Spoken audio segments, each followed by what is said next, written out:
We are now visiting the Boston Common in Boston, Massachusetts. The Boston Common is America's first public park, and Boston is one of America's oldest cities.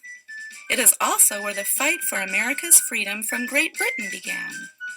In 1775, many people in the 13 colonies did not want to live under British rule anymore. Fighting broke out between colonists and British troops near Boston. This was the beginning of a long war called the American Revolution. The fighting lasted for 6 years. The American Revolution led to the overthrow or end of British rule of the colonies.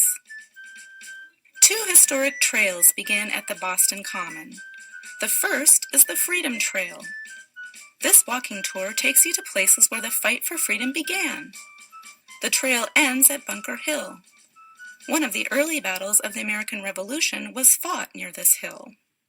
The second trail is the Black Heritage Trail. On this walking tour, you will learn about the long history of African Americans in Boston. The trail ends at the African Meeting House.